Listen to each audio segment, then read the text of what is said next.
What? Wait, what's going on here? Ah, welcome. I am the god of this place. Come, I shall show you great things.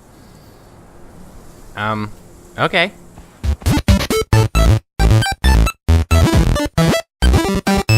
What's up, gamers? Welcome back to the Game Strain. This is Ryan here with you again. So today I am checking out some Conan Exiles. This is just a little early access survival game that you can add to the ridiculously huge list that there are of these types of games. This game is made by Funcom, and Funcom is a company that you might be familiar with. They made Age of Conan. I think they made Anarchy Online, a couple other pretty big games that you've probably heard of, but Funcom has kind of downgraded a lot recently. They don't really have as many employees and as big of a operation as they used to. I think what I heard was there's about 40 people working on Conan Exiles, and so let's just go ahead and hop right into the nitty-gritty of it and just give an overall, do I like the game? Well, at its current state, no.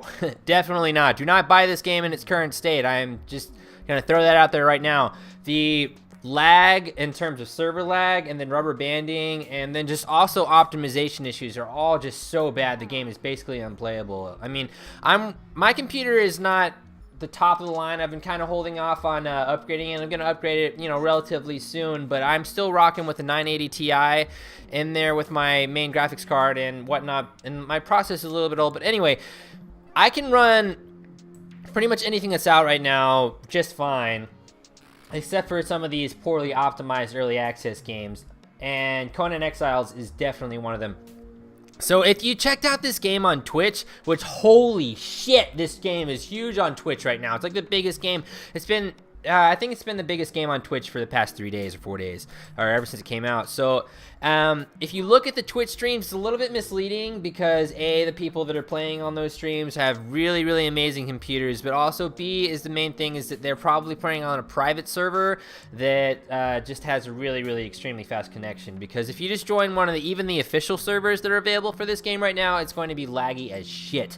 I tried playing in the single player mode just to kind of check it out because it wasn't as laggy in single player, but there's just not as much to do in terms of interaction, and the world started to feel really empty because there's not really a lot in this game in terms of story, NPCs, and things that you can find. All you really do is just kind of roam around and fight monsters. I hear that the map's pretty big, and I honestly didn't get a chance to get to some of the more distant parts of the map, but this game is definitely for those types of people that like to build things, because this game is first and foremost a survival game. It's not really an action-adventure game. It does have some RPG elements. You level up, and as you level up, you increase your stats and also unlock other crafting blueprints or whatever, so you can craft better shit. But in order to craft the best stuff, you really have to have a home base of operations, because you have to be able to build like an armor crafting station, weapon crafting station, all that kind of shit. So if you aren't really the type of player that likes to build things, then this might not really be the game for you also, even after they fix all the optimization and lag issues, because I don't know, for me, I don't really like building stuff, but I really do enjoy just survival games, all the other aspects of survival games, but I'm just like, why, like, for example, like in the forest, like, I'm in a survival situation in the forest, but I have the blueprint to build a gazebo. Are you kidding me? Yeah, I just need a place to relax, soak in the sunshine. I'm gonna cut down enough trees until I have 30 fucking logs. That's the type of thing, I just don't really care for it. I feel like it's just sort of like, if you like Minecraft, that sort of thing, but for me, I'm like, okay, I'm going from awesome, like, running around, trying to survive, fighting for my life, and then now I'm gonna try and build a giant, like, city or, like, tower. Maybe I'm always kind of down for just building like a little place to sleep and save the game. That's fine, but this game, Conan Exiles, definitely kicks on a little bit more of the advanced building. You can build into the side of cliffs and all that kind of stuff. That looks really pretty cool if you're into that sort of thing, but as I said, if you're the type of person like me that's not really into building, then you might want to pass on this game aside from the other issues that I kind of mentioned.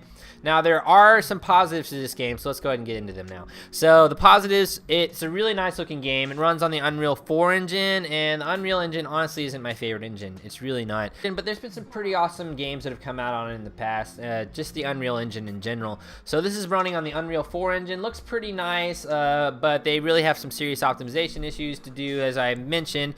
Other positives, there's a lot of things that you can craft in this game, and that's pretty cool. There's a lot of actual, all the different, if you look through the list of different blueprints that you can unlock as you level up, there's a lot of different stuff that you can craft, and they're claiming they're going to be constantly adding more things that you can craft, other enemies and everything like that. There's a really great just the Conan lore and world that was set up by Robert E. Howard. It's really great. I really love Hyboria and just all the other just the Conan world. So they have a lot of great stuff to go off of here. I have heard some people criticizing the game, saying that why did they not put in more story when they have such an awesome backstory to go off of. Well, I think that it would be a little bit silly of them to start adding in a bunch of story stuff when the game is still basically unplayable. I mean, that's just kind of me. Unless, like, the writers are sitting over there just doing nothing, like, hey, I don't have anything to do today while you guys are optimizing. Can I write something at least and put it in there? I mean, yeah, sure, fine, whatever. But in my opinion, I really wouldn't be spending that much time and resources on trying to develop a story or even the character creator that's in the game. I'm surprised the character creator is advanced as it is and has as many options as it does, considering the fact that the game still doesn't fucking play well. As for the combat's a little bit clunky and boring, but I think that's mostly just having to do with the optimization issues and the way that the game runs. But it does have a lot of room for improvement. I mean, this is no Dark Souls. And I don't really know why. I mean, like, when you're going to be developing a game these days, it seems like you already had the Age of Conan sort of, action combat planned out. But this game actually has worse combat than Age of Conan did, at least in its current state. So that's just a little bit weird. So after I tried trudging through a lot of this game and all of its various bugs and hitches, I eventually gave up. And then I started hopping into some of my other survival games just for some little bit of reference. Freaking Kobe in this joint. Throw your rock. Take a shot, dude.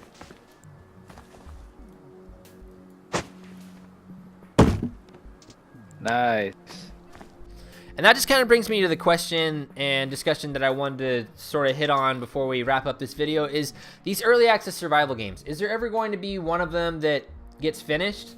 Because there's Minecraft, Terraria, and you really can't list any others that are finished right now. I mean, I know that there's some games like Subnautica and The Forest that are getting a little bit closer to completion, but those are also single-player games most of the time rather than opposed to multiplayer games like Conan Exiles, DayZ, Miscreated, those sort of things. And there's just so many of these games. There's almost so many of them that it's just frankly insulting to the gaming community. They're just like, well, we're just going to keep on, crapping out these turds and then slowly rolling out updates for them and just charging. I mean, Ark Survival came out with a DLC, and the game is still in early access. It came out with a paid DLC, and the game is still in early access, which really pissed off a lot of the community. Would have pissed off me too if I was into that game, but I actually don't really play Ark. But that's just my main question. Are they ever going to finish any of these games? Because I feel like early access is sort of, well, I know what you're getting into, and it's not like I ever feel like I'm being tricked when I buy these games, because they clearly say, hey, this game's going to be buggy, and it's not really going to run that well.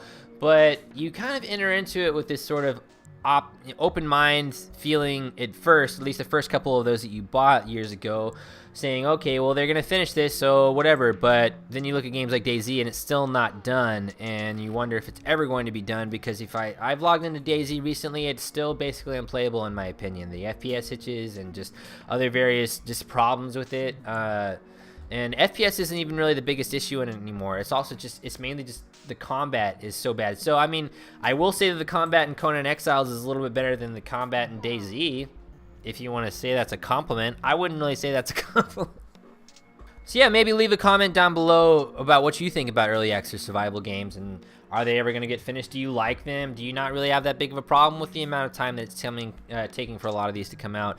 And I mean, if you look at a company like Funcom that has a little bit more of an established reputation, do you think it's hurting the reputation of games like this when they come into early access, or do you think they should just finish developing them and then allow them to be open to the public? especially for money.